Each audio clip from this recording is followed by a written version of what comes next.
Hello, everybody. Welcome to another episode of Fighting the Void. Ginger, of course, is me, and we are here again with another excellent episode. We're moving on to something a little more serious than what we've been doing the last couple of weeks, discussing superheroes. Instead, we're going to be discussing Henry VIII and mostly Queen Catherine, because she is vastly underappreciated. And for the purposes, Crystal and I, we brought on, once again, Faith Moore. Hi, everybody. Yay. Thanks for having me. Oh, it's a pleasure, as always. Now, Faith, you are quite the Henry VIII and overall Tudors junkie. This is true. I guess I'm sort of like an amateur Henry VIII historian. I don't know. I don't know if I'm an historian. I think that I've just read a lot about this subject. So I feel like I'm fairly qualified to answer whatever questions. You shared that picture of your Henry VIII section of your bookshelf, and I was like, okay. I have 3 full shelves dedicated to Henry VIII. And behind me, you can see some. This is my book. My husband and I share this. This is our favorite books. And so behind me, you can see some of my favorites. I've got Lives, Wolf Hall. So yeah, a combination of novels and nonfiction, but I'm going to keep my fiction straight from my nonfiction for this the purposes of this conversation. But yeah, I actually, it's funny because I was never into history at school at all, and I really struggled in history. But I read this really awful, trashy book called The Other Boleyn Girl by Philippa Gregory, which has now been made into an awful, trashy movie with Natalie Portman and Scarlett Johansson. But I read this book and I thought, like, I really want to know what is true about this and what isn't. And so I read a history book, and then I was just hooked. So even though the book is terrible and I don't necessarily recommend it, it has a place in my heart because I now am 3+ bookshelves into my obsession with. Because it started. It was the genesis of your Henry VIII's obsession. Now, just to illustrate again through another way of just how much you do know about this and how deep this obsession goes, would you explain your outfit to the audience? Yes, absolutely. So I am wearing this red cardigan has roses. I don't know if you can see it. They're a little subtle. Yeah, I can make them out. Yeah. Okay, so there are some red roses here on my sweater. Red roses represent the Lancaster royal line. I'm also wearing, I don't have white rose earrings, but I'm also wearing circular white earrings to represent the York rose. And the Tudor dynasty began when Henry VII, who was the Lancaster claimant to the throne, married Elizabeth of York, who was the other sort of the Plantagenet wing of the royal family, was the other sort of claimants to the throne. And so they married, and this kind of solidified their right to rule. And the Tudor rose is actually a red rose with a white rose inside of it, to represent these 2 lines coming together, because previously there had been all this war, the War of the Roses with Richard III, et cetera. There had been all this war because there were these 2 sort of vying families that wanted the throne. And actually Henry VII had, I think, far less of an actual claim than the line that came from Edward IV and Richard III and all of that. But there had been all that craziness with Richard III and the Princes in the Tower and all of that, right? So there was all kinds of contention.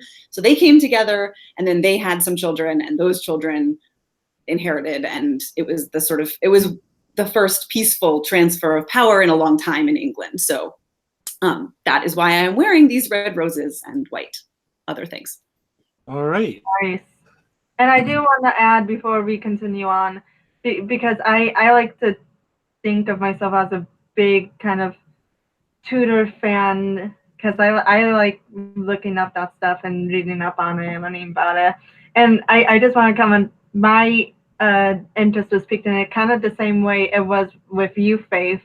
Not by the book, but my favorite if I remember correctly, my favorite actress is Natalie Dormer.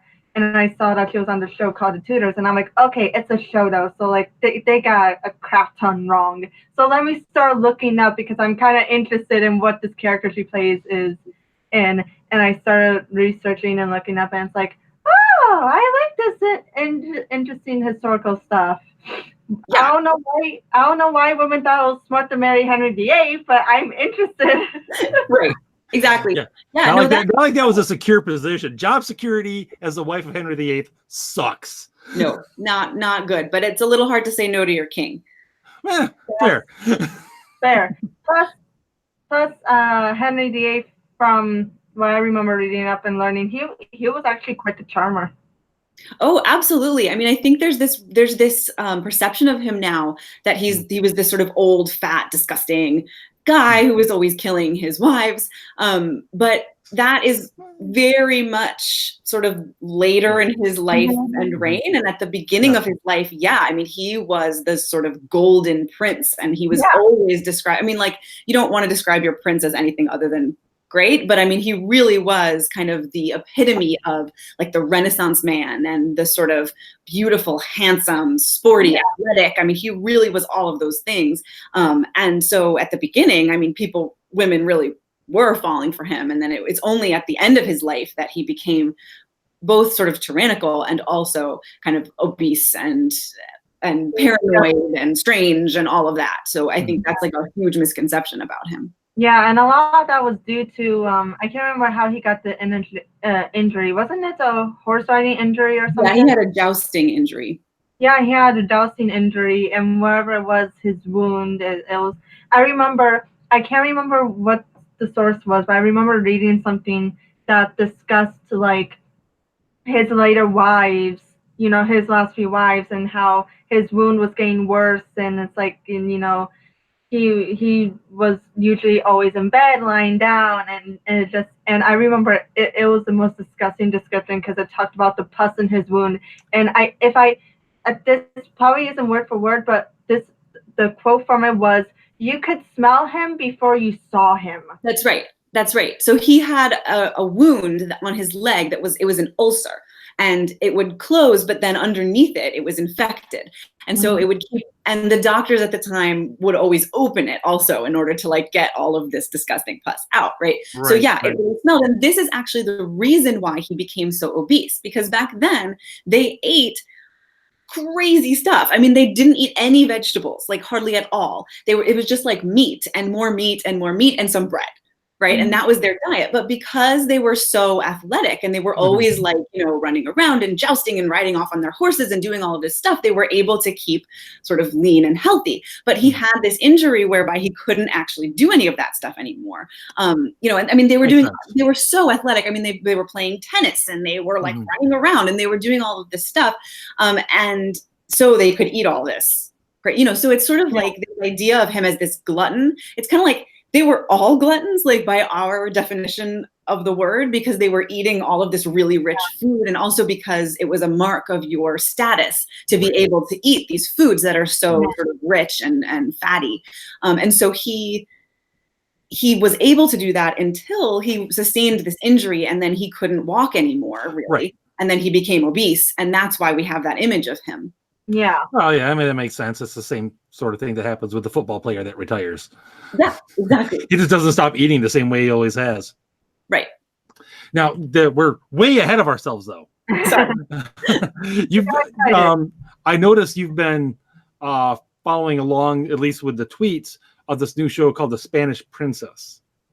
And the first thing I saw on it with you was talking... kind of responding to their tag, he always knew he'd be king. And you disagreed rather forcefully with that statement. Yeah, so I will now confess that I have not actually yet watched this show because I don't have Stars, which is what I think it's on. But no one does. Nobody has Stars. Also, it's on Sundays and Game of Thrones, whatever. So I have not watched this show, but I will because I watch anything related to this topic. But yeah, so this idea that Henry, you know, always knew, the tagline was, you know, he always knew he would be king. And it's like, this is actually ridiculous because Henry was the second son to Henry VII and Elizabeth of York. They had an older child, Arthur, who was established as Prince of Wales and in fact married Catherine of Aragon, which I'm sure we're going to get to later, but he was married and installed in Ludlow Castle, which was the seat of the Prince of Wales, where he would go off and sort of train to be the monarch. And so he was, and Henry was actually raised with the women. And he was raised to be, they kind of decided he was going to maybe go into the church, which back then was just sort of like a position. It didn't necessarily mean much in terms of your sort of. It wasn't necessarily a calling. It wasn't necessarily, right. I'm going to go be a holy man. Yeah. So he was being trained for the church.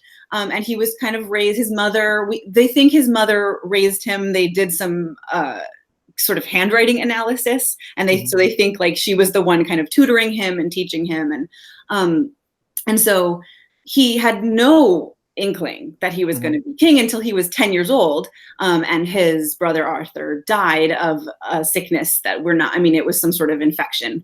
We don't know exactly what it was, but it was some kind of infection, and he died, and that made Henry the heir to the throne, but his father was still alive at that point. So then he knew that he would be king. He had some time to prepare for it. He had about 8 more years to prepare for it. But this idea that, he was born to be king and whatever, it's very nice, for a show, but it's not true at all. Yeah. Oh, fair enough. The saddest part about that is we got robbed of an actual King Arthur. That's right. Exactly. He was named Arthur for this purpose because it was going to be like the new Camelot, and it was going to be, this sort of peaceful reign. But no, sorry. Well, they tried. They tried. Exactly. They tried. Didn't work out. And kind of sucks. And I will say, because I fully agree, like that's a really weird timeline, a tagline, because it's like, no, they didn't. But I want to say they probably did that. Again, I haven't seen the show either. I don't have stars either. But if I were to guess, because my writing focuses in on TV screenwriting, so I kind of research and study up on like what they try to do with this stuff. And so knowing how people perceive Henry VIII, they probably used it because they're playing up the whole egotistical aspect of his character that really historically doesn't show up till like later down the line in his years. But it's Let's just say there's a few martyrs that might disagree with you, but yeah, well, but it's like I'm just saying. I'm just saying that's my guess about why they use the tagline. Yeah, I'm sure you're right. I think that's part of the issue with any of this stuff is, and one thing I wanted to sort of mention is like we know very little about this time period. We know a lot more about Henry and the men, right? Because they were sort of involved in statecraft. And so we know about that. But, these women, his wives and the other, we know very little. People think they know, for example, Anne Boleyn and that she's this sort of big feminist character, et cetera. But like, we don't even have a portrait of her that is authenticated. Like there's one, and it's on a medal. And it's like on a sort of carved metal, and it's heavily damaged.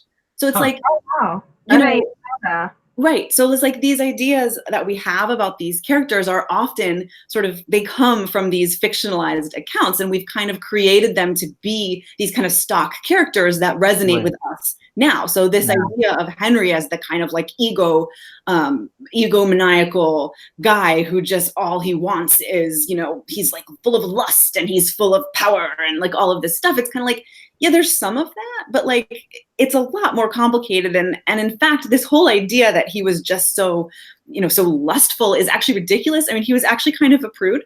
And by the standards of the day, he was actually kind of a prude, and he was actually quite taken aback and horrified by some accounts say that he was kind of horrified by perhaps some of the things that Anne knew how to do in the bedroom. Didn't turn him off too much, though. Well, they weren't married very long, I'll tell you that. Okay, fair. So anyway, I agree that I'm sure they were trying to play up some version of him that is not true. Right. Yeah. Now, but Catherine, his first wife, she is, I don't think a lot of people know much about her. Like, she's sort of the first wife of Henry, and that's about all anyone knows about her. Like, I don't think people even, I don't know if people assume that she was killed, that she just got sent packing, but she actually hung around for quite a while. And I know you've written a long blog post about her, kind of saying that she's like a real life, ideal princess. Yeah, so I love her. So okay, so Henry married 3 Catherines. Catherine of Aragon. Yeah, we should specify which one. Catherine of Aragon, Catherine Howard, and Catherine Parr. So we're talking now about Catherine of Aragon, who was his first wife. And like I was saying before, she was originally married to his brother, Arthur. Yeah. And they had been betrothed since Catherine was, I think, 2 or maybe 3 years old. Mm-hmm. Catherine was the daughter of Queen Isabella of Spain and King Ferdinand of Castile. And they were making an alliance, as sort of royals were wont to do back then. And then when Arthur died, there was sort of much back and forth about whether she should then marry Henry. And there was a whole long sort of boring financial thing that took place between Henry VII and Isabella and Ferdinand. But the whole upshot of it was that for around 7 to 8 years, Catherine was sort of like on hold. And she was in England, and they weren't really paying her or her servants or anything. And she kind of fell into like the royal equivalent of destitution. Like it was, she wasn't like destitute, but she couldn't pay her servants. She couldn't, she didn't have the correct like plate to eat off of and stuff. So, but Henry was actually quite taken with her. Okay. And initially he had been betrothed to her, and then that was broken off and all these things. But right after he became king, he married her. And they lived very happily together for around 20 years. And they were in love. I mean, this is kind of, we always start the story, like the Tudors show, for example, starts the story at the moment of Anne Boleyn's entrance onto the scene. And we do that because that's the dramatic thing that happens. Because before that, they were living a sort of happy, married, royal life.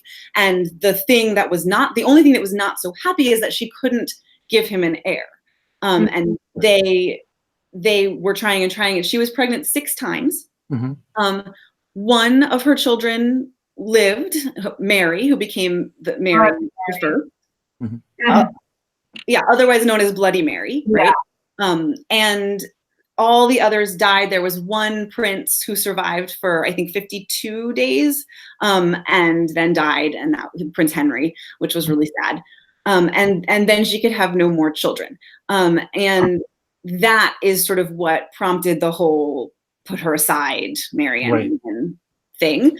But before that, they were just kind of happily married. And for me, the fascinating thing about her is everything about the annulment, right, or the divorce that happened between Henry and Catherine of Aragon hinges upon whether or not her marriage to Arthur was consummated.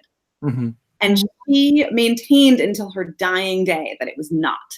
And the reason that it matters is that if it wasn't, so back then they had this whole issue about marrying your brother's wife, and they believed that it was like incest, that when you got married, you became one flesh, and therefore you were now related by flesh to all the other family members of the person that you were one flesh with. And so it was kind of taboo to then marry somebody else from that family.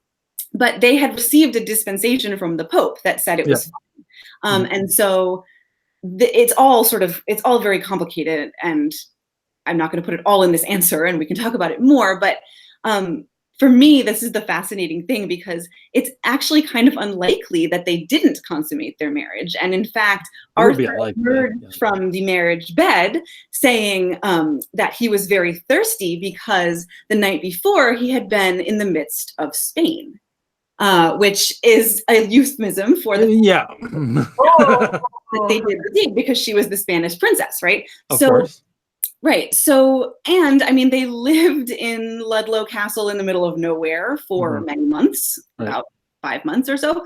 And they were this was their duty. They were supposed to be trying to get her pregnant with an heir. And unless, I mean, some people said like, well, he was very sickly, and so they didn't. But he didn't get sick until the end. I mean, he wasn't sick the whole time. He got sick with a disease and then died. So that's not really relevant. And I mean, they were young. So there was some question, should they not even sleep together because they are young? But anyway, she maintained to her dying day that this never happened. And that, she was a maid, that she called it. She said, I was a maid, Right. and, when you first were with me. Yeah. And I just think either it's the most brave, amazing thing to just continue to tell the truth when everyone is telling you. I mean, it'd be so much easier for her if she was like, yeah, you're right, we slept together. Because they were like, you can go live in a nunnery. And she was very religious. I mean, I think that she would have enjoyed living in the nunnery, but believed that she was his wife and that this is not, she shouldn't be put aside. So there was that. Or she's incredibly brave for like lying about this because she believed it was wrong to put their marriage aside. I just think it's like this unsolved mystery, and it's like fascinating. But anyway, she's great. That is interesting. I hadn't heard that. I mean, I knew, of course, that there was the issue with the whole marrying your brother's wife thing, which that seems an odd theological period, at least on that particular issue, because Crystal, we actually talked about this when we conceived the idea of this episode. There's actually if you get into the Old Testament, it's actually very clear, and I think it's Deuteronomy, that it's actually like your duty if your brother dies and his wife doesn't have an heir, that hasn't had a son, it's actually your duty to marry her. Right. So there are two conflicting passages, right? There's that passage from Deuteronomy, but then there's also a passage in Leviticus that says that if you take your brother's wife, you will be childless.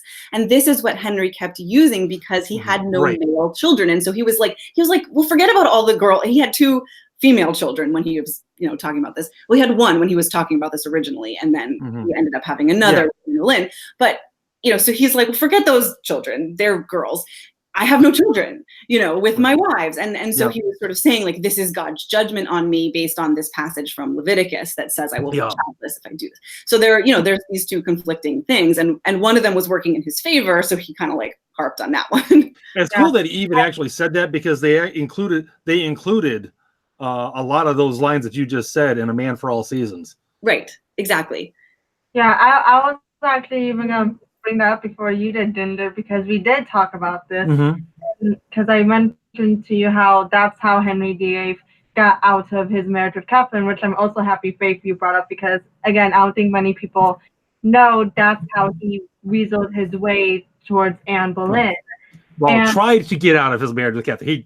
Remember, he had to literally break away from Rome to do it. He didn't. He got out of nothing. He said, you know what?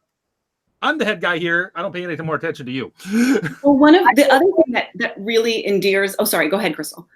I didn't say he did it easily. Okay.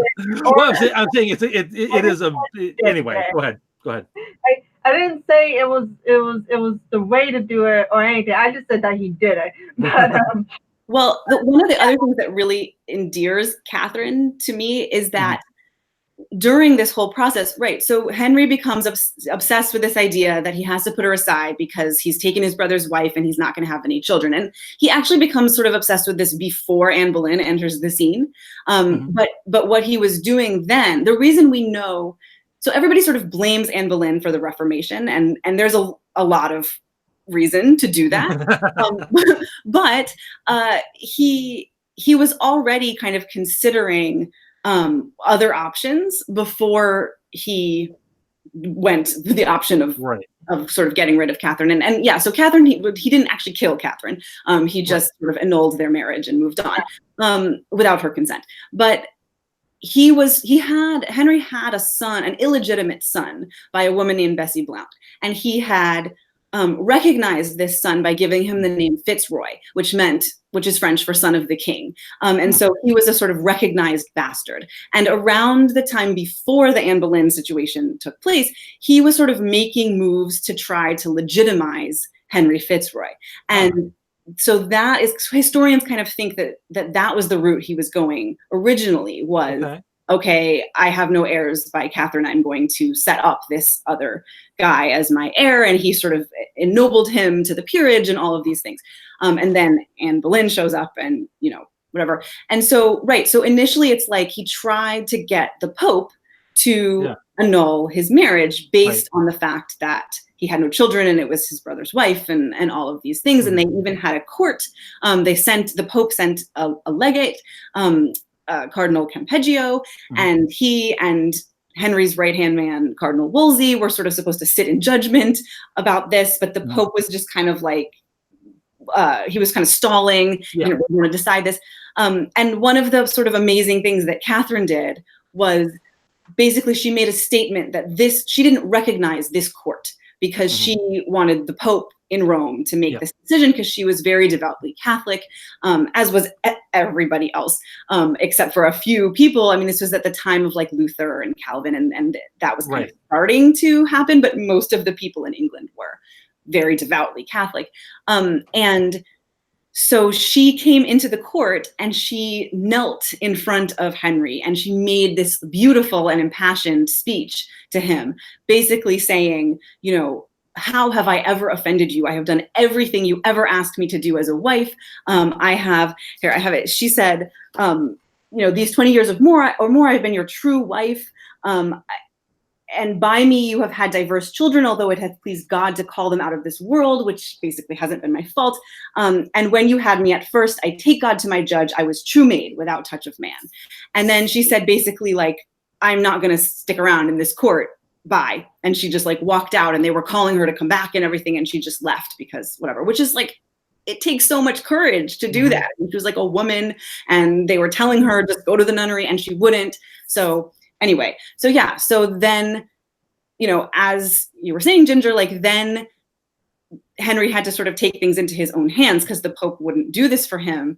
And he had all these people, including Anne Boleyn, but all of these kind of Protestant people kind of whispering in his ear. And he ended up promoting Thomas Cranmer to the Archbishop of Canterbury, which allowed him to sort of decide that, in fact, you don't have to listen to Rome. You are the head of your own church, and therefore you can marry whoever you please, and you know, and go for it. And here we are. And here we are, right? And then he married Anne Boleyn. It's a pity the whole Fitzroy thing didn't work out. Yeah, although he did die at the age of like 16 or something, so that wouldn't have really worked out anyway. So that would have been that would have wound up being a Band-Aid anyway. Yeah. And temporary. That is too bad because as Thomas More said, it's like, hey, if Parliament declares so and so to be the heir, fine. Right.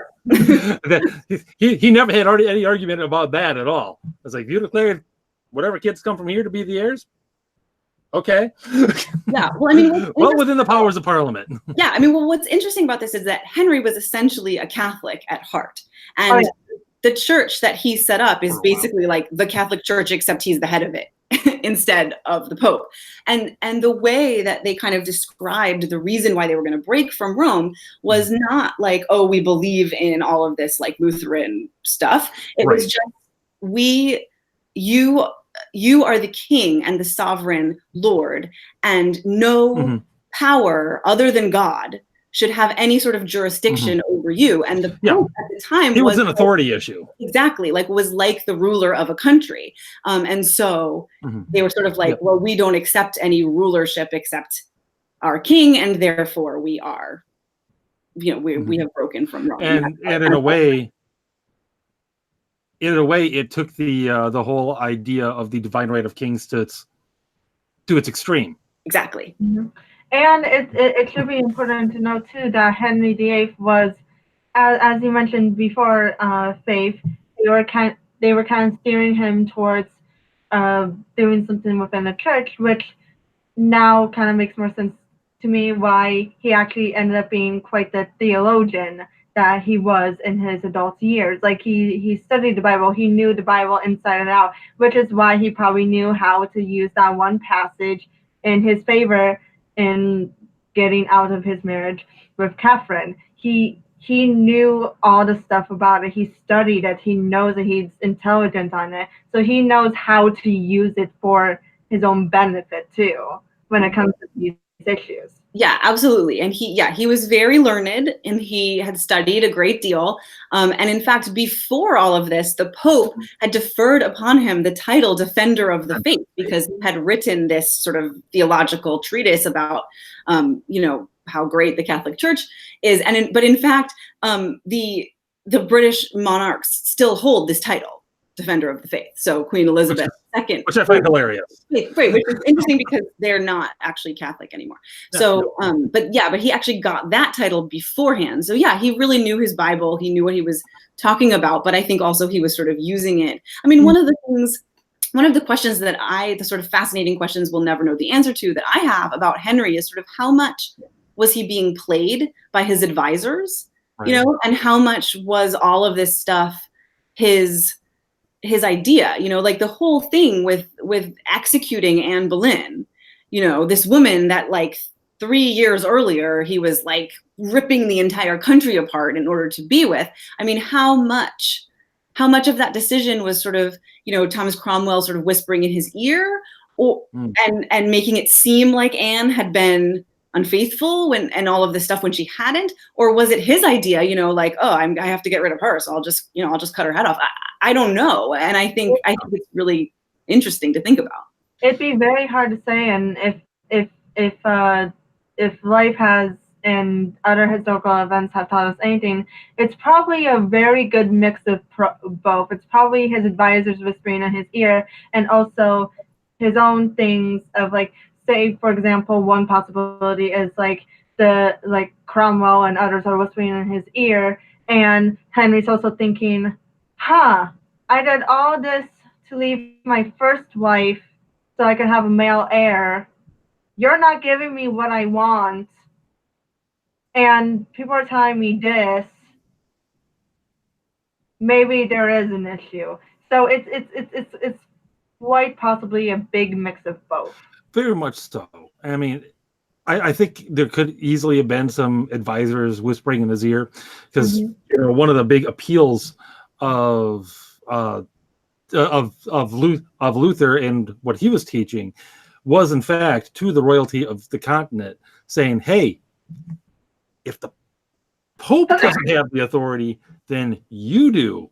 Right. Which a lot of royalty, Henry included, apparently, they found at the very least that idea very appealing, because they understood well that if you control the faith of the people, you control an awful lot. There's also the fact that the court itself wasn't a huge fan of Anne Boleyn. I've heard that, yeah. Some didn't mind her, but Henry VIII was much more of a fan of Anne Boleyn in the beginning. I'm talking about. He was much more a fan of Anne Boleyn than anyone else in the court was. Yeah, well, I mean, everybody felt. I mean, Catherine of Aragon was very popular, and everybody kind of saw this for what it was that he was trying to put away his wife in order to marry the sort of younger model, and they kind of. They hated her for it. There are a lot of accounts of things that people said about Anne Boleyn, but not all of them. Most of them are sort of, we don't know if people really said it because they're written down after the fact, etc. But the big one is goggle-eyed whore is the one that you hear a lot about her. I mean, I think we're not totally sure if that was what was said, but people definitely sort of were lining the streets but not cheering. I mean, it was the practice of the day when your royalty was kind of coming through town, you would come out and you would cheer. But, there was less of that with her, because they really felt like she was kind of taking the place of their beloved queen. And also, and she was sort of also bringing in this kind of new religion and she was sort of changing everything. And I mean, the amazing thing about Anne Boleyn is that, their marriage lasted 3 years. Only 3 years. But in its wake was this whole sort of, insane rupture in the country. So, the aftermath of that is sort of still apparent, right? So she's a huge figure, even though she really only features for a small number of years in his reign. Yeah. It really was pivotal. Yeah. And I wouldn't be too surprised if there were such rumors as calling her a whore and all that, and it would explain why in earlier media depictions, including like the Tudors and like the other. I don't know if in the other Boleyn Girl, because I haven't seen that, but I know in earlier depictions, and if you go based off like the stock images of these historical figures, like you said, Faith, you know, Henry VIII was seen like this obese, egotistical, horrible man. Right. The stock image for Anne Boleyn is like this this hussy, like this home wrecker, like sleeps with everyone and seductress and this and that. When really, and I remember when I first started my research, I was like, oh, okay, yeah, because it turned out like she was like this heavily religious and faithful woman. She was originally, I don't know if full-on betrothed, but she was originally in a relationship with this other man, but Henry and the court did things that pushed that man away, and then suddenly, hey, Anne Boleyn's available. And it's like, so it's like the cards were kind of set to make Anne Boleyn available for Henry VIII to sort of kind of not seduce, what charm. Yeah, I mean, Anne is a fascinating character because, again, we really don't know very much about her, but she has this image, yeah, of being this sort of seductress, which in modern times has taken on a sort of feminist edge, right? That she was kind of this strong, powerful woman that kind of, you know, seduced him and you know, he was at, you know, at her mercy and all of that, right? But then originally that idea was kind of like, oh, she was kind of like a slut, you know, and we don't want that. But right. I mean, the interesting thing about her is, so we know very little about her.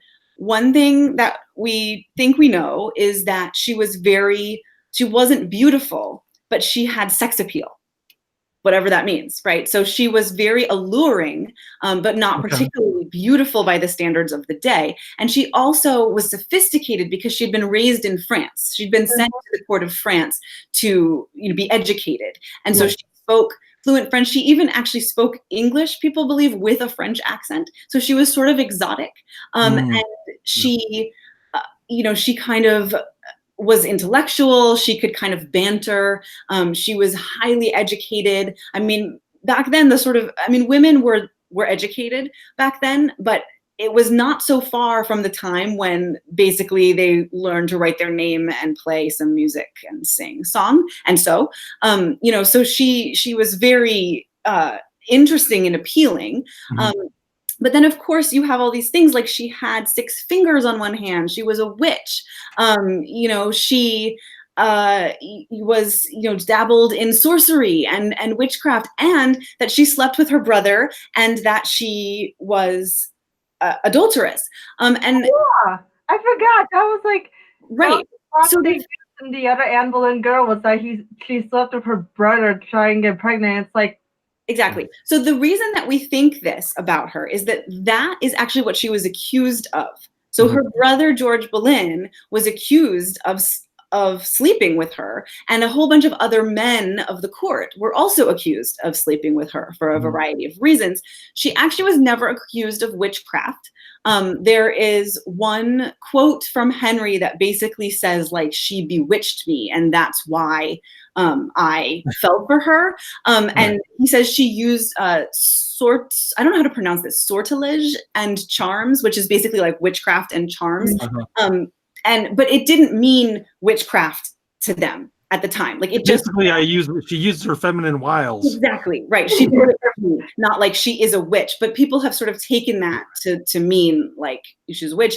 She also maybe had like a mole on her neck, and moles at the time were thought of as sort of associated with so anyway, but there was a long list of accusations that was sort of leveled at her and these different men in the trial about, you know, who, it was very graphic about like who she slept with, where, when, why. I mean, there's a description of like, you know, you are accused of putting your tongue in her mouth at this time, and all of this stuff. But many of those accusations couldn't possibly be true because the people weren't actually in the same place at that time. So very obviously that all of this was trumped up. There really isn't any evidence that she was an adulteress or incestuous in any way, and that all of these things were sort of drummed up by Thomas Cromwell to make the case. So all of that stuff has fed into the image of her as this kind of wanton woman, but none of it is true. Yeah. So I'm curious. So if Cromwell was likely behind a number of the accusations, that does tell me that she was ticking off the court. Oh yeah. Right. Exactly. That tells me that part at least is pretty definitely true. Yeah, I mean, Cromwell is often kind of sort of the blame, if it's blame that you're looking for, is often laid at Cromwell's feet, or at least at Henry's, with the help of Cromwell, right? And and Cromwell was a Protestant, and and Anne and he had a sort of rocky relationship. They were allies for a while, and then they weren't allies anymore, etc. And so Henry's fourth wife, Anne of Cleves, was a match made by Cromwell. She was a Protestant princess from the Kingdom of Cleves, which is in Germany, modern day Germany, which was a Protestant nation. And so he was trying to sort of marry him in a sort of like more of like a royal marriage, as opposed to like, I've decided to marry my subject because she's kind of good looking or whatever. A sort of royal match between these two kingdoms that had now broken with Rome, that were now sort of Protestant. But of course, Anne of Cleves didn't even last a year, and he made some very disparaging comments about her, and their marriage was annulled. That reminds me, because like I had a feeling that this story was to a degree false, but is it? Again, I know it's probably false, but is it accurate that the argument he used to try and argue that he didn't consummate the marriage was because, oh, well, she was ugly. She was hideous. Pretty much. What he actually said was that he thought that she was not a virgin because her breasts were too saggy and her stomach was not tight enough. So I don't know how virginity worked back then, but... Well, it didn't even work like that, but you know what? He had to use what he had to work with. Yeah, I mean, the thing with Anne of Cleves is that she offended him. So Henry had this sort of weird thing that he liked to do, which is that he liked to dress up and disguise himself and sort of burst in on his wife. And he would dress up as like Robin Hood, and his sort of men would be the merry men, or he would dress up as like a knight or something. He would dress up as something, and then the idea was like everybody knew it was him, but you were supposed to pretend that you didn't know. And then they would do this courtly thing where they would like dance, and he would dance with the queen, and the gentleman would dance with the ladies, and at the end everybody would pull off their masks, and oh my gosh, it was Henry the whole time, right? Okay. So he would do this, and the whole idea was, it was this courtly thing like, oh, I love you as a man, not just as the king, right? Okay. So Henry was kind of getting on in years at this point when he was going to marry Anne of Cleves, but he was so excited to meet her, she's traveling from Cleves, that he was not willing to wait for her to show up at wherever castle he was in at that point. And so he jumps on his horse and he goes off to surprise her. Meanwhile, she is this very, very, very sheltered princess from the Kingdom of Cleves.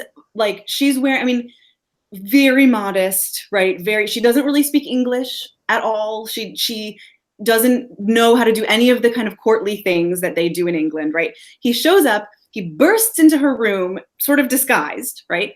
And kisses her on the mouth. And she is like, get away from me, right? She thinks she's being like accosted by some horrible person. Some rando, yeah. Rando, exactly, has burst into my room and kissed me. And this was very offensive to Henry, because why wouldn't any woman want to be kissed on the mouth by me, right? So she sort of got off on the wrong foot with Henry, and it was all sort of downhill from there for her. This is one of those moments where if I were there at that time, I just would have been like, Henry. Right. Exactly. What did you think was going to happen? Right. Well, he didn't know. Not how you say Everyone hi else the first pretended. time. The thing is, like, Henry was really tall. He was over 6 feet tall, and so Right. everyone at the court always knew it was him because nobody else was as tall as him, and he was the king. But she didn't know who he was because she'd never seen him before. I've never seen it before, so she's like, Exactly. "Who's this really tall weirdo?" Exactly. And for all Anaclees knew, if she accepted this strange man kissing him, if it actually was another man, her marriage to Henry would have happened because it's like, fidelity, you're out. Exactly. I mean, Like, Although I do think that kisses on the mouth were sort of acceptable greetings back then. But I think it depends on where. yeah, true. First thing in through the door in my bedroom. Yeah, not so much. I'm sorry, I'm not being guests in my bedroom today. Yeah, no guests in the bedroom. That's a bit sketchy. One thing that occurred to me a little while ago is, Catherine of Aragon, she was, as you said, the daughter of Ferdinand and Isabella of Spain, who has historically been one of England's chief rivals. Mm. So how did they deal with the whole fact that we're probably going to be pissing them off? Yeah, good question. First of all, I have to go back and say that I forgot Jane Seymour. Jane Seymour came after Anne Boleyn and then Anne of Cleves. Yeah. Was it Anne of Cleves or Catherine of Cleves? I think Anne of Cleves. Anne. Yeah. Okay. Then Okay, I'm sorry. Catherine Howard, then Catherine Parr. But I forgot Jane Seymour for a second, who was the third wife and the only one that bore him a son. But she died in childbed. So. Well, dang it. Sad. Exactly. So that's kind of when Cromwell swooped in and was like, great, I'm going to give you this Protestant princess. Well, not only did she die, giving birth, but his son also didn't make it to his teens either. True, but Henry did die and the throne did go to Edward, so Henry thought it was good. He thought he was golden. Yeah. Okay. Anyway, so Spain. The thing about Spain is that while Catherine was alive, it was really kind of dicey because so Ferdinand and Isabella were dead, but I think Charles became the emperor, I think, of Spain. Okay. And he was her nephew, I believe.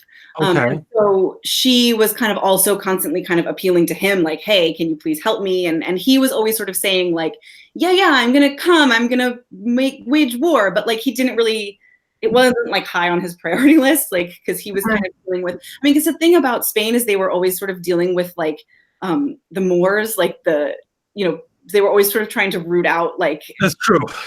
Yeah. Islamists in their country and in their territory. So he was always sort of stretched really thin. And also as, he didn't just have Spain and Castile, but he had a whole bunch of other territories. And so it was kind of like, yeah, I'm getting to you. And he kind of like would talk to the Pope and he would write letters and stuff, but he never actually came to do anything about it. And once she was dead, it was actually kind of a relief because it meant that he didn't have to make war on them. Right. And so that kind of went away for them. So basically, her parents were dead. Right. And they're like, well, they're they've got all of these colonies and stuff, the beginnings of colonies, trade and stuff going on the other side of the ocean about this time. They're busy solidifying their Reconquista. You know what? They're probably too busy to come and mess with us. Yeah, there was all kinds of stuff going on because, all the Catholic nations were like, right. Oh, are we going to fight them because now they've broken with Rome? And, and there were all these kind of alliances that were broken and made and, all of this stuff. But, they never really, they never really went to war. And then eventually, so Edward was the son of Jane Seymour and he inherited, but then, as Crystal was saying, he died very young. And then Mary, so Catherine's daughter, Mary, then inherited, and she was married off to Philip of Spain. So they sort of reforged that alliance.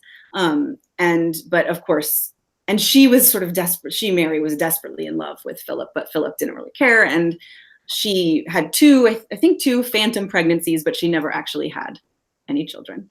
So then Elizabeth I, Anne Boleyn's daughter, came along. Yeah. Who was known as the Virgin Mm-hmm. Queen. The Virgin Queen, that's right. Yeah. Funnily enough, considering her mom's stock image.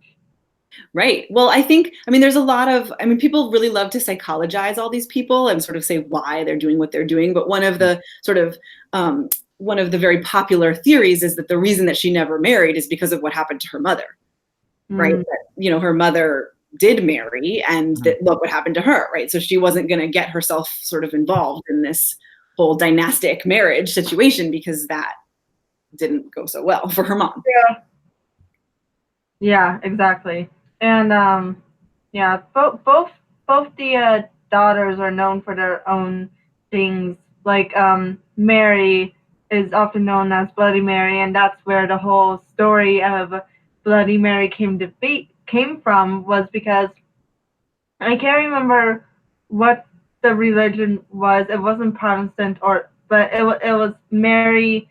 Wasn't it she killed off people who didn't follow the same religion as the one she wanted? Mary was Catholic. Yeah, she was a Catholic, and the whole idea was that now they were going to bring England back to Rome, and she was married to Philip of Spain, and there was the whole Inquisition going on, and so it was kind of like they were bringing the Inquisition to England. So there were a lot of executions of non-Catholics. Yeah, so that's why Mary is known as Queen Bloody Mary, and then Elizabeth, as we said, was known as the Virgin Queen because she never married. So whether or not she actually fits the title Virgin Queen, that's up to speculation. Nobody knows. Her favorite, Robert Dudley, maybe, I don't know. Who knows what happened with them? It's the same mystery as like Catherine of Aragon. Were you really a maid though? Exactly. Maybe not, but maybe. We'll never know. We'll never know. It's just a mystery. Indeed. Now, okay, so we've kind of talked about. Let's see here. We've talked about Catherine of Aragon, Anne Boleyn, Jane Seymour, Anne of Cleves. Right. So that leaves what? 3 more wives? So there's two more. So there's Catherine Howard and then Catherine Parr. So Catherine Howard was the other one that was beheaded. He was a very young. So this is sort of much later. Henry is now the kind of despot king, fat, sort of ornery guy. And he kind of falls for the young, sort of beautiful, simpering girl in Catherine Howard. But she also was accused of adultery, and it's possible that this one was actually true. She had a relationship with a man named Thomas Culpeper, and there's a letter that survives in which they are sort of talking about that they love each other, and that she wishes she could be with him, et cetera, et cetera. And there's some kind of allegations about Jane Rochford, who was the wife of George Boleyn, Anne Boleyn's brother, who was killed in the executions and stuff. She sort of survived and went on and maybe sort of played, what is it called when you kind of like stand by the door when two people are having a liaison, whatever. She kind of look out. Yeah, like she kind of helped them. Wing woman. Right, exactly. And she was actually executed also in this whole debacle. Right. So Catherine Howard, like she also sort of had a questionable upbringing. She was raised in a sort of like foster, like it was her, I think it was like her great aunt or somebody raised her, but like with a bunch of other young girls, and they weren't very supervised. She had 2 potentially sexual relationships before out of wedlock, with one was with her like tutor, her sort of like music tutor, and the other was with a sort of guy that was just in their house. And so her sort of scenario is slightly questionable. So he had her executed, and then he married Catherine Parr, who's the one that survived. So they had a fairly nondescript marriage. She was a widow. She sort of nursed Henry in his old age. There was sort of one little flare up with them, but basically they were fine. And she went on to marry Thomas Seymour, the brother of Jane Seymour, after Henry died. Is it? That's interesting. Is it? I can't fully remember. Wasn't there like the court tried playing some sort of game with Catherine Parr too, and Henry at first was kind of buying into it, but by the end of it, Henry was like, "Guys, stop! like, what are you doing to Catherine Parr? This isn't." Right. Yeah. There were some sort of allegations against her that she was trying to kind of overstep her station. And I can't remember exactly what it was that they accused her of doing. But then Henry sort of did this sort of conniving thing where he had already decided that he wasn't going to try her for anything. He wasn't going to go through with this, but he didn't tell his guard who were like coming to arrest her. So when they came to arrest her, he actually kind of dressed them down. He sort of like yelled at them and like, how could you do that? And so like they got in trouble. So it was kind of weird and it didn't really go anywhere. Yeah. Another thing occurs to me. The whole Anne of Cleves debacle. Did that, how soon after that was Cromwell executed for treason? Yeah, that's a good question. I actually don't know when Cromwell was executed, but I think it was around, that was sort of his downfall for sure. And yeah, he kind of fell out of favor after that. I don't know the date of his execution, but yeah, that definitely sort of sealed his doom because yeah, that was not good. But actually Anne of Cleves kind of fared the best of all of these wives, I guess, except for Catherine Parr, but she got to be Henry's sister. And she got to live in her own house and have an allowance and everything. So basically it's like if Catherine of Aragon had agreed to be put aside, right? That's what Anne of Cleves did. She agreed right away to be put aside. She didn't put up a fight, and she was allowed to come back to court. She kind of hung out with Catherine Howard, like they were sort of friends. So yeah, I mean, that's what you get if you don't fight back, basically. Well, since you guys didn't know when he was executed, I'm doing a quick search up of it because I'm kind of curious as well, and I have no idea if this is accurate, but one source is claiming that Cromwell was beheaded without a quote, Cromwell was beheaded without a trial on July 28, 1540, the same day as Henry VIII and Catherine Howard's wedding. Unquote. Henry actually had a history of sort of getting married like right around the time of the execution. He married Jane Seymour like days after Anne Boleyn. Well, I think it was like the next day or something that they were married. So yeah. Well, then that kind of fits the fact that he's right under the altar at the church royals tend to get married at in England. Right, exactly. Yeah. So I mean, Henry married Anne of Cleves in 1540. So yes, I think is the answer that then sort of so right yeah, after. that was his downfall. Yeah. I didn't know of any other associations. I just know like at the end of A Man for All Seasons, they basically say, okay, yep, and basically all of the biggest players in eventually getting Thomas More and John Fisher killed. Basically, they were all killed for treason. Just a few years later. Right. Exactly. Yeah. They all nobody close to Henry really made it very far. No. But no, and even in his more charming and sane days, I actually just recently read this. In a biography of St. Thomas More.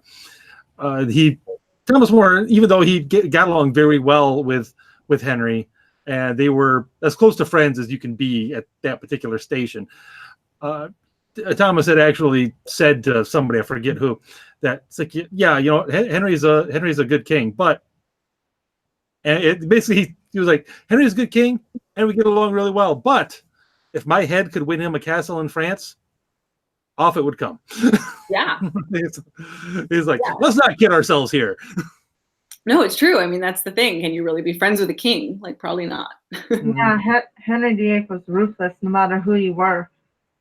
Yeah, I mean, he wasn't, I mean, he was so complicated, right? I mean, he was just so complicated, and we just will never know what his motivations were. But it's true that he definitely had no problem with getting rid of the people that were standing in his way.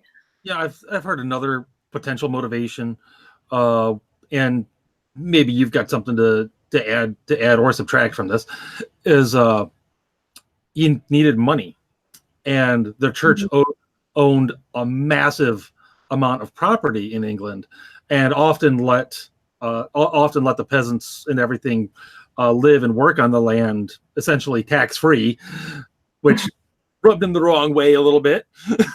Yeah, absolutely. So there was the whole dissolution of the monasteries. Now I'm the head. Now that's all my land, whether there's a monastery on it or not. Yeah. So Cromwell was appointed to go and like check out all the monasteries with the idea that like some of them, lots of them, could be dissolved, and that the money that they had could go to the crown. And underneath this was a sort of actual like pure motive, which was that they were noticing that there was a lot of corruption in the church, and a lot of Not wrong. right. I mean, a lot of people, and like, you know, like monks and nuns sleeping together and stuff like that, but also like, you know, people sort of claiming that something was a relic, but really it was just like random, that they, you know, there was all this stuff that like, you know, this is the blood of whoever, but it's like filled with just blood that they got from, they killed like a duck and put right. So like, you know, the idea was ostensibly that they would go and sort of check out these different monasteries, and if there was some, you know, if it was sort of this horrible scenario, then they would shut them down, and then they would get the money. But then of course it was sort of like, well, this is good, like we want this money, and we are kind of running low on funds, so it turned into finding a pretext. Exactly. So then it was sort of like, yeah, like you're also corrupt, and they you know, dissolved a lot of you know, monasteries. So Good times. Yeah. No, in all fairness, again, almost every royal in all history was a piece of crap. Yeah, it's hard to be royal. I mean, it's not hard to be royal in the sense that you live in luxury, but it's hard to be royal in the sense that like you don't have a sort of sane sense of your place in the world. I mean, you've been told essentially that you are chosen by God to rule. And so basically it makes sense that you would feel that every single one of your decisions is sort of God sent. And you know, so then it makes sense why you go down this road of kind of like, well, I have to get rid of this wife, you know, because she's not right for me. So yeah. You know, it occurred to me, just a random thought occurred to me as you were speaking. I wonder how many people, at least, you know, in the various courts of the continent, actually really believed that, given the constant jockeying for power. Like, can you believe that your king is appointed by God if you're trying to figure out how to take his power away from him? Yeah, I mean, there seems to be a little cognitive dissonance there. Yeah, well, I mean, like there is a whole, I mean, the question of kind of what did people even believe religiously back then is a question for another day. But really, I mean, it's sort of like the whole idea of the sort of Protestant Reformation was essentially like people don't know what they believe in because everything is in Latin, and nobody, and the sort of common people are going to church, and they just stand there and they have absolutely no idea what this all means. And so we want them to be able to read the Bible, which that was part of it. Although, let's put it this way, I know it from the other perspective very well. Oh, sure. And it's like, I'm not saying anything about being a Protestant or being a Catholic, but I'm saying that sort of like, that is where the sort of Protestants were coming from at that time. And so the question is kind of like, you know, what did anybody even believe back then? I mean, it's kind of like hard to know. Legitimately a lot of confusion about what the church taught or didn't teach, and you know, what you should or shouldn't believe. In fact, a little known fact, part of the reason for the Inquisitions was actually to correct a lot of things that a lot of beliefs that Protestants even today still accuse the church of believing. Like one of the things, just to pick an example, was to correct people that no, you shouldn't be worshiping Mary. That was one of the things the Inquisition was trying to fix, which is something the church still accuses the church of, that Protestants still accuse the church of teaching. It's like, no. Well, it's like it's so confusing. I mean, everybody is so confused, and I think, you know, and all these, you know, wars have been fought over much less, you know. So, and in all fairness to that time, there's still plenty of confusion, even though now literally anyone can go and pick up a book, like just go pick up a book, read it, and then, well, okay, that's what they teach. I either agree or I disagree. Yeah, we're still having this debate, right? I mean, we're not necessarily cutting our wives' heads off, but we're still having this debate. Thank goodness we're not, at least as a general rule, cutting our wives' heads off. Yeah. So, okay, just for the tally, how many were actually beheaded? 2. Okay, 2. And how many actually? So he only beheaded 2. Right. He divorced 3. He divorced 3. 2. No, wait. He divorced 3. And then Catherine Parr. Yeah. Right. So Catherine. Well, hold on. Catherine of Aragon was divorced and then died of cancer later. Okay. Anne Boleyn was beheaded. Mm-hmm. Jane Seymour died in childbirth. Okay. Or right after childbirth. Yeah. Okay. Anne of Cleves was divorced or annulled. Catherine Howard was beheaded, and Catherine Parr survived him.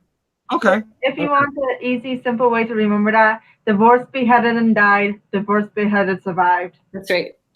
Thank you. Yes. A fun little mnemonic for the kids. Rhyme to remind us of this sordid tale. Yeah, no kidding. So, Faith, thanks a lot for coming by. And I certainly learned a lot about Henry that I had no idea of. It's a pleasure. Nobody wants to listen to me talk about this stuff, so I was very excited to come on the show. Are you kidding me? I would love to have you on to talk about anything that we've touched on in greater depth in the future, because anytime. I love this stuff. I love history. I know different parts of it better than others, obviously. Like I said, I know very little about Henry VIII himself, except as it touches on St. Thomas More. Right. Other than that, he's kind of like, I don't know a lot. So, I agree too, because I learned a lot as well. And I would love to do another Henry VIII episode, because I feel like we just kind of skimmed over some of the other wives, such as Jane Seymour and Catherine Howard. I'd like to touch on more as well, because she's not, I wouldn't go so far as to say as she's the actual stock image of Anne Boleyn that we have, but she certainly did more of what people would think Anne Boleyn did. She was more legitimate. Which I find fascinating. Yeah, no, I would, anytime you want to talk about this, I will, you'll have to stop me from talking about it. Well, we'll have to schedule a part 2, a follow-up for this. Excellent. To go into that a little bit more, because, again, I've learned a lot. I hope the audience has certainly learned a lot from this little discussion here. And hopefully it serves as a bit of a jumping point, a starting point for people to go and do their own research. Go, oh, hey, maybe the thing that I saw in the Tudors was crap. And maybe I should recommend some books for people. Please do. Yes. Thank you. Great. So my very first foray into the history of this is actually this one, The 6 Wives of Henry VIII by Alison Weir. And I recommend this one because it is super readable. Like, Alison Weir is a fantastic historian. She has a lot of books. She also writes novels, but historical novels. But she just, it's not even hard to read. Like, if you, like me, right, I really struggle with nonfiction text and always have. But this one, super easy to read. And then she has a bunch more. She has one about Henry's children, and she has just like a biography of Henry. So I really recommend Alison Weir. And then if you want to sort of dig a little deeper, this one's not right behind me, so I can't pull it off the shelf, but this just called The Tudors by G.J. Meyer. It was just a sort of deeper, more fascinating kind of look into the whole Tudor dynasty. And then if you want to read a novel and you don't want to read The Other Boleyn Girl because you won't read that, but I would go with Wolf Hall. Speaking of Thomas Cromwell, Wolf Hall is like, by Hilary Mantel, is an amazingly wonderful Tudor novel. So I would go with that. Or you can check me on Twitter and just read all the titles of the books that I posted. Find me at Faith K. Moore and just read all those titles because they're all great. Mm-hmm. That's true. Yeah, that's right. You've got all the titles and everything on your bookshelf there, that picture. So there's your homework, people. That's right. Get reading. And I would be remiss if I didn't ask you to display the mug. Oh, yes. This is my Henry VIII and his disappearing wives mug. I love that so much. It has Henry, and then it has all his wives around it. And if you pour hot liquid into this mug, his wives disappear. Mm-hmm. And I just love that. Where did you even find that? I don't know. My husband's a lawyer, and he has Supreme Court cases where when you pour the hot liquid in, the loser disappears. So it's something. It's a thing, I guess. Disappearing hot liquid mugs. Yeah. Yeah, I've got a couple like that, but it's like you pour hot liquid in it and you see the constellations or something like that. Yes, exactly. Yeah. Yeah. The Unemployed Philosophers Guild is what it says on the bottom. There you go. Look that up too, people, for all of your you can have this mug too. All of your disappearing mug needs. This is actually my second disappearing wives mug. My husband accidentally put the first one in the dishwasher. Don't do that. Yeah, that is a bad idea, because that happened with my Constellation one, as a matter of fact, and it no longer works so well. Yeah, I'm not blaming him. I would have done it too. It just he did it first. So but I got this again because I love it so much. And I should note, shout out to our favorite centrist in the live chat, Sam. This is a good song you should listen to as you research the books Faith Moore has recommended. The nice song of Henry VIII, I Am. Henry VIII, I Am. That's not even about Henry VIII. No, it's not. But you know what? But people need to listen to it just for the Henry VIII, I Am. Henry VIII, I Am. Can we sing it now? No, that's about a guy that is the 8th Henry that some random lady married. That is not about Henry VIII. No, it's not. It's not. But you know what? It's a fun song anyway. Anyway, go listen to it. I was going to include that in part of my intro, actually, but I decided against it. Yeah. Who cares? You can call yourself Henry VIII while reading about the wives you killed? Yeah. It gets very confusing. I don't know. But if you want to listen to the song that Henry wrote, you can listen to the tune, but not the lyrics of Greensleeves, I believe. But also Pastime with Good Company is a song that Henry VIII wrote. Look at that. Even more. Well, all right. Thank you again, Faith, for my pleasure. Thank you. The education, and we will definitely have to have you back on in the near future to educate us further, going more in depth on a couple of people here. Excellent. And hopefully you'll have more mugs and very well coordinated outfits to serve as visual aids along the way. For the second version, second episode. All right. Well, thanks again, everybody, for tuning in. I hope you learned something. I hope you got some direction on where to go from here. And until next time, keep fighting the good fight.